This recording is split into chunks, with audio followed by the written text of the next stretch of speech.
కొత్తగా జర్మనీ వాళ్ళు బొద్దింకలను వాడుతున్నారు. స్పై కాక్రోచెస్ చాలా విచిత్రంగా ఉంది గదా! చిన్న కాక్రోచెస్ మనకు తెలుసు కాక్రోచెస్ అనేవి చాలా చిన్న లివింగ్ ఆర్గానిజమ్స్ అన్నమాట. వాటికి చిన్న బ్యాక్ ప్యాక్ కడతారు. దాని ద్వారా ఎలక్ట్రిక్ సిగ్నల్స్ వాటి బ్రెయిన్‌కి పంపిస్తారన్నమాట.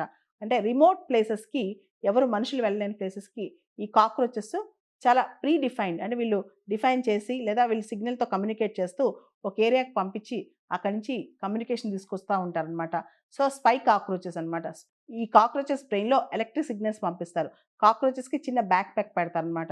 సో, ఈ కాక్రోచెస్ ఇన్ఫర్మేషన్ అంటే ఎక్కడ శత్రు ప్రదేశాల్లో ఏం జరుగుతుంది, రిమోట్ ప్లేసెస్‌లో ఏం జరుగుతుంది, అక్కడి నుంచి ఇన్ఫర్మేషన్ కలెక్ట్ చేస్తా ఉంటదనమాట.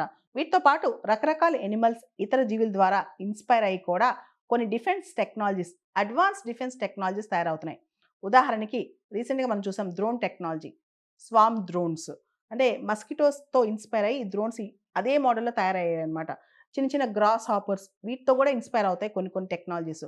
అంతేకాదు ఇప్పుడు జాపనీస్ వాళ్ళ బుల్లెట్ ట్రైన్స్ ఉన్నాయి. అవి కింగ్‌ఫిషర్ బర్డ్. కింగ్‌ఫిషర్ బర్డ్ ఎలా కుస్‌గా అలా ఉంటదో సేమ్ అదే మోడల్‌లో అన్నమాట.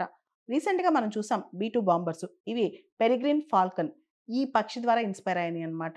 దీన్నే బయో మిమిక్రీ అని గూడా అంటారు. అంటే ఒక పక్క రకరకాల జీవుల్ని స్పైయింగ్‌కి వాడుతున్నారు. ఇంకొక పక్క రకరకాల జీవుల్ని, లివింగ్ ఆర్గానిజమ్స్‌ని ఇన్‌స్పిరేషన్‌గా తీసుకొని సేమ్ అదే మోడల్‌లో ఎక్విప్‌మెంట్స్ కూడా టెక్నాలజికల్‌గా డిఫెన్స్ ఎక్విప్‌మెంట్స్ కూడా తయారు జేస్తున్నారు. ఇది చాలా పెద్ద విచిత్రమే అని చెప్పాలి.